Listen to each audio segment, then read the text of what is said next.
है, हिंदू कोई जिहाद का काम कर रहा है, हिंदू कोई कन्वर्जन का काम कर रहा है, हिंदू किसी के यहाँ हिंसा करने जा रहा है, हिंदू किसी सरकार के विरुद्ध खड़ा है, हिंदू किसी नेता के विरुद्ध खड़ा है, किसी पार्टी के विरुद्ध खड़ा है, किसी राज्य सरकार के विरुद्ध खड़ा है, नहीं खड़ा है, तो फिर इनके इतने बड़े लेवल पर मठों मंदिरों पर कब्जा क्यों? और कब्जा करने के बाद जिस तरीके से मठों मंदिरों के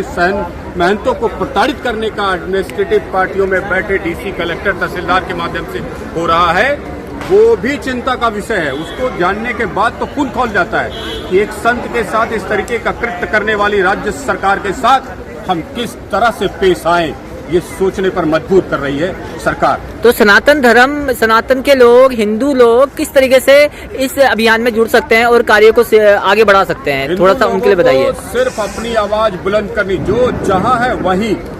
अपने IQ लेवल पर याद स्टडी कर ले,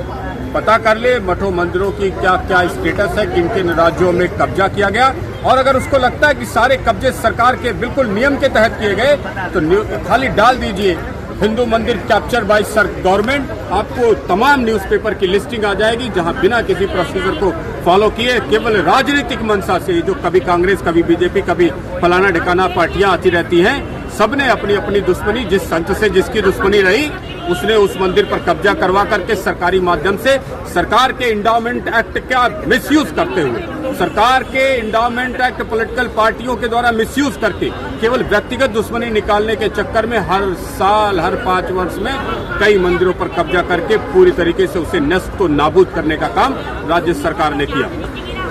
तो आप क्या संदेश देना चाहते हैं हमारी नई यूथ को, जो ये सेवा भाव करती है, जो मंदिरों में जाती है, पूजा पाठ में ध्यान देती है, कि ये मंदिरों के लिए क्या किया जाए? मतलब देश के तमाम सनातनियों से मैं कहना चाहूंगा कि आपको अपनी संस्कृति को बचाने के लिए युद्ध करना है। ये युद्ध केवल पैसा किसी को देने से नहीं होगा, आपको स्वयं बोलना पड़ेगा। यदि एक कुत्ते की भी औकात आपकी है, भौंकना शुरू कर दीजिए, बड़े बड़े हाथियों के पिछवाड़े फट जाएंगे, डर के मारे उनकी कान खड़े हो जाएंगे, आपके मठों मंदिरों पर हाथ लगाने से पहले 1000 बार सोचेंगे। अगर आप इसी तरीके से चुप रहे, आप ही के नहीं, हिंदू समाज सबसे शांति प्रिय समाज है इस भारत में, वर्ल्ड में भी है, उसके बाद जैन, उसके बाद बुद्ध,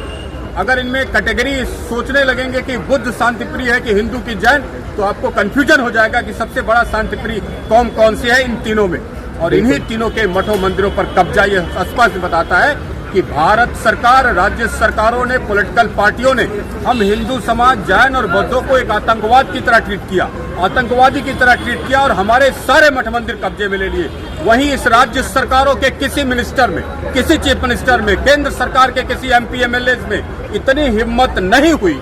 कि वो आतंकवादियों के एक ऑफिस को भी बंद करवा सके। जहां 70 साल से इस तरीके का कृत्य किया गया, निश्चित तौर पे इसे स्टॉप करने की, इसके खिलाफ लड़ने की और हमें अपने सनातन संस्कृति को बचाने की आवश्यकता है। बहुत बहुत धन्यवाद प्रोफेसर साहब, आपसे जानकर बहुत अच्छा लगा सनातन के बारे में, सनातन की इस लड़ाई के बारे में। हम सभी लोग मिलकर आपका सपोर्ट भी करेंगे और इस कार्य को आगे भी बढ़ाएंगे। बहुत अच्छा लगा आपसे, धन्यवाद, थैंक यू सो मच। धन्यवाद आपका अमर।